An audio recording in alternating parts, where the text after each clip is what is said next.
Hi, I'm Angel. Thanks for stopping by. This is the Fit and Free show, maybe. Anyway, it's a work in progress, whatever it is, as my hairdo is as well. I'm here in the Head Hutt on my massage table, which I got set up, and I just wanted to share a thought that was floating around in my head, so I'm just coming hair undone and all to talk about, I guess it's addiction. I caught my internal dialogue, which I'm doing a better and better job at paying attention to and noticing what serves me well and what doesn't, and trying to modify the things that don't serve me well anymore. And in doing that, um, I find I have a critical self. I think this is fairly common. Most of us do. My critical self has been well developed. She has quite a tongue, quite an ability to cut others and myself down. And anyway, my inner critic, my self-critic, I think maybe her name is Renada. Renada oughta be loved more, be seen more. The thing I'm realizing in doing all this parts work, all this internal work, as one does, is that it makes you a little ragged inside, is true, for one, while you're doing the work.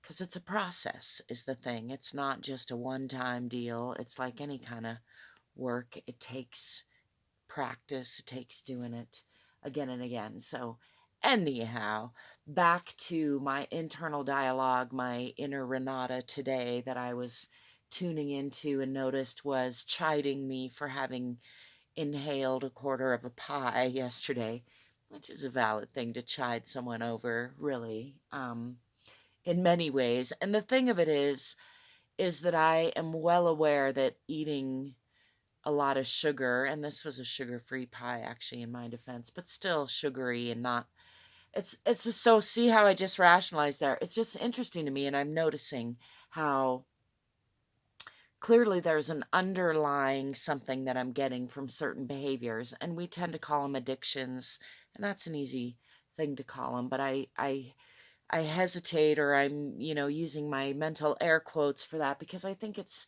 a little more complex and maybe also just as simple as that, depending on your definition. In any case, I have had many addictive tendencies and habits throughout my life, one would say, and I've gained and lost over 100 pounds twice in this body, related to overeating, and that's just one of them. I've also dabbled in many different drugs and alcohol.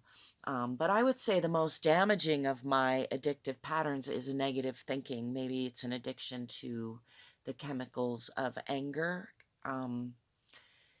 that victim mindset, that angry mindset that tends to cause a very familiar chemical cascade in my body.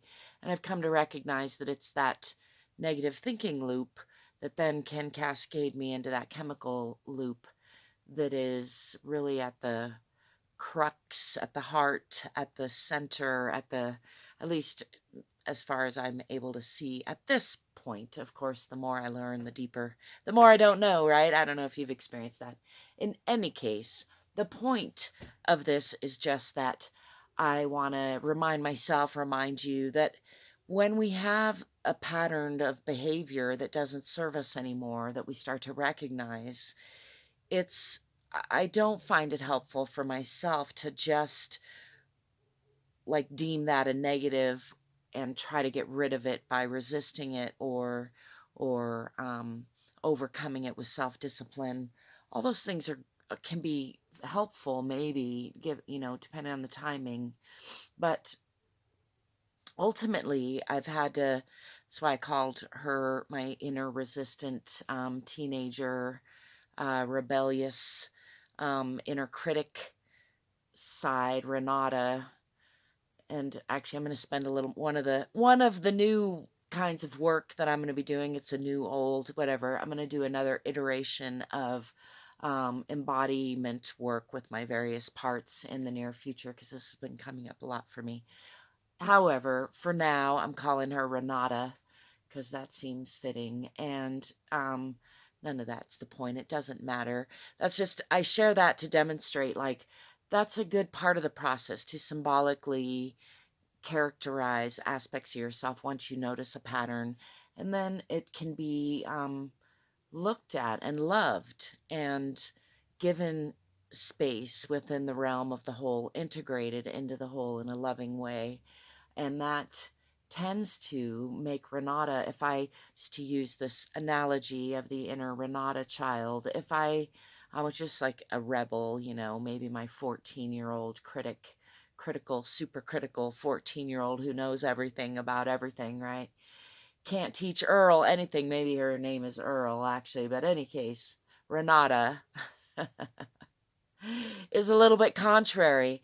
And that's an understatement. Yes, she tends to be very critical and sharp-tongued and, you know, maybe even downright mean, like a 14-year-old girl might be. And if I characterize and personalize, like put a playful character to that, and I've done some really great dance course work where those themes or archetypes are then put to a dance routine, which is another subject for another day, but just I'll mention it because it's a really great tool. But just the act of giving a name and characterizing an aspect of self when we recognize a pattern that is no longer serving us, that is coming up regularly.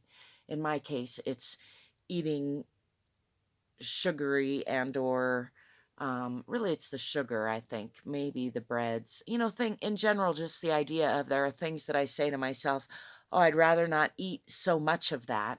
And then I go about eating a lot of it. And then my inner Renata puts me down for it. And then I put her down for it. And it creates this very negative loop, which then probably feeds this very simplistic addiction that I have to being angry and victimized by my external world. Maybe that rings a bell with some of you. I don't know. Let me know if it does. Anyway, that was kind of a long roundabout way of getting at hopefully a point, which is that all parts of us are worthwhile, are loving, are here for a reason. And when we dig underneath our behaviors, instead of just criticizing them, it usually becomes pretty easy to see how things have served us in the past and how we might better serve our whole, more integrated, more well, more fit, more free selves as we move forward into the future. That's my thought for this evening. I'm going to go enjoy the sunset. Hope you're enjoying the view in here in the Head Hutt. I'm happy to be in here for another day or two, and then I'm off into the world to do some more work for other people. I've been traveling a lot lately, which is nice. It's nice to get out of town after being in town for a really long time. So I'm grateful to have the opportunity. I hope you are having some opportunities that you're able to be grateful for. You'll be seeing me. I do welcome your questions and comments. I hope you give me a thumbs up and subscribe to this channel if you haven't already. Check out the description for ways you can connect with me and support me. I got some links down there to all kinds of stuff. Check it out. And until next time, peace.